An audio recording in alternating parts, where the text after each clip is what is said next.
Herkese Tatlı Sanatı Mutfağı kanalımdan merhabalar. Bugün çok özel, aşırı lezzetli bir kurabiye tarifim var. Cheesecake tadında limonlu, labneli muhteşem bir kurabiye tarifi. Mutlaka sizler de bu tarifimi deneyin. Denemediyseniz çok şey kaçırdığınıza emin olabilirsiniz. Çok lezzetli bir kurabiye. Hemen tarifime başlayalım. Öncelikle uygun bir kabımızın içerisine iç dolgumuzu hazırlamak için 180 gram labnemizi alalım.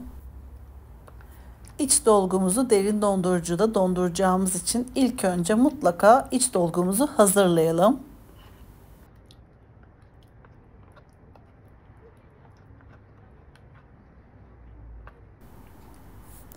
Üç yemek kaşığı pudra şekerimizi ekleyelim.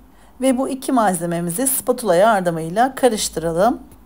Labneli iç dolgumuzun hızlı bir şekilde derin dondurucuda donmasını istiyorsanız mutlaka labnenizin susuz olan kısmını ekleyerek bu iki karışımımızı elde edelim. Derin dondurucumuzda en az yarım saat kadar labne harcımızı donduralım.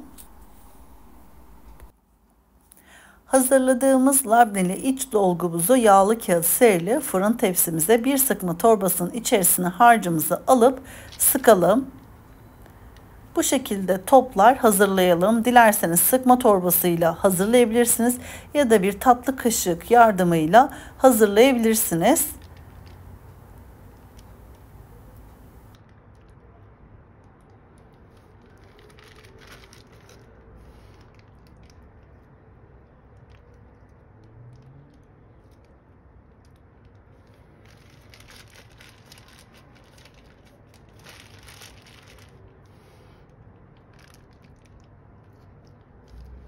Labneli harcımızı sıkma torbası ile sıktıktan sonra derin dondurucumuzda donana kadar bekletelim.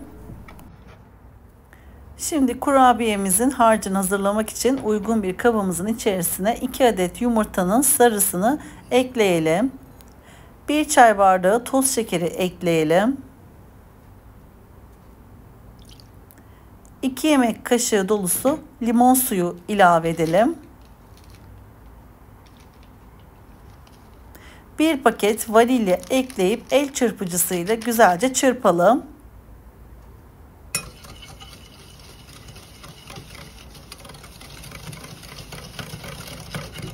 Bu aşamada 2-3 dakika kadar çırpmanız yeterli olacaktır.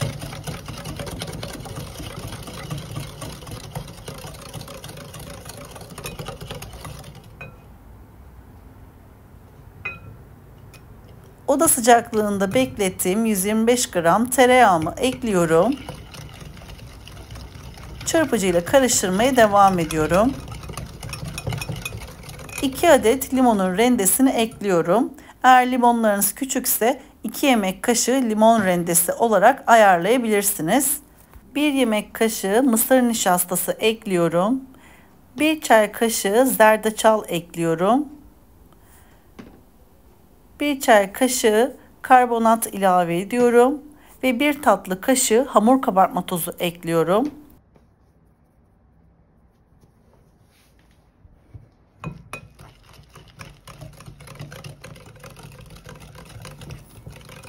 Malzemelerimizi el çırpıcısıyla karıştırıyorum. Toplamda 2,5 su bardağı un ekledim. Bu aşamada 2 su bardağı un ekliyorum. Daha sonra kıvamına göre un miktarını eklemiş olacağım.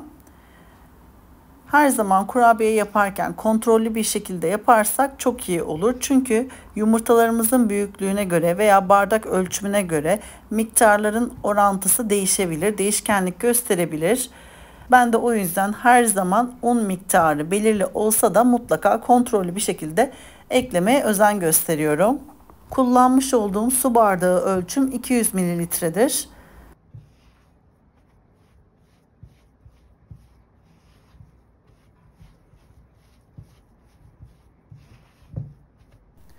Kurabiye malzemelerimi bir spatula yardımıyla karıştırıyorum. Karıştırdıkça kıvamı biraz cıvık olduğu için hemen yarım su bardağı un ekliyorum. Yarım su bardağı unumu ekledikten sonra elimle yoğuruyorum. Yarım su bardağı bu aşamada yeterli oldu. Toplamda 2,5 su bardağı un kullanmış oldum. Ele yapışmayan yumuşak bir hamur olacaktır. Bu kurabiye malzeme ölçülerinden tam 8 adet kurabiye elde ettim. Limonlu cheesecake tadında kurabiyelerin boyutları biraz büyük olduğu için 8 adet çıkıyor. Daha küçük yapmak isterseniz biraz daha küçük yaparak 10 adet en fazla çıkartabilirsiniz. Çünkü içerisine labneli iç dolguyu koyduğumuz için kurabiye hamurumuzu ister istemez avucumuzun içerisinde açarak büyükçe alıyoruz.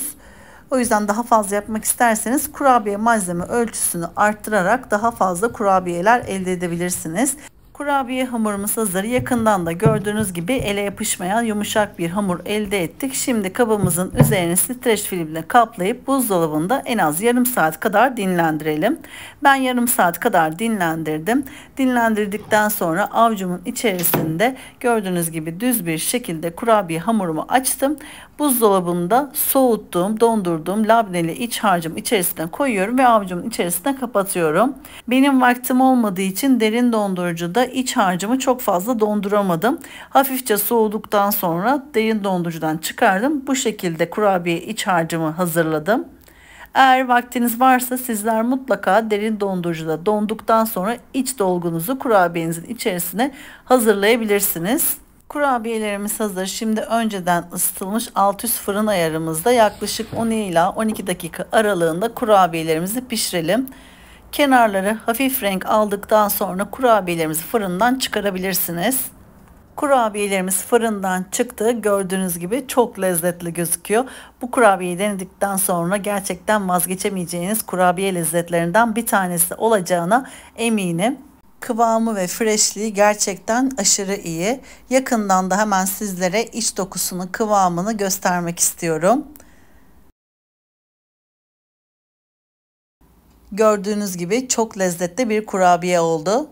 Şimdiden deneyecek olanlara afiyet olsun. Tarifimi denedikten sonra yorum kısmına mesaj yazarsanız tarifimi denememiş olan takipçilerim için fikir olacaktır. Şimdiden destekleriniz için çok teşekkür ediyorum. YouTube kanalıma henüz abone olmadıysanız YouTube kanalıma abone olmayı, paylaştığım videolarıma beğeni bırakmayı lütfen unutmayınız. Yepyeni tariflerimden anında haberdar olabilmek içinse bildirim zilini lütfen açınız. Tarifimi, videomu beğendiyseniz sevdiklerinizle paylaşabilirsiniz. Kanalımda görmek istediğiniz tarifler varsa yorum kısmına mesaj yazarsanız hepinize teker teker dönüş sağlayacağım. Bir sonraki tarifimde tekrardan sizlerle görüşmek üzere. O zamana kadar kendinize çok iyi bakın. Hoşça kalın.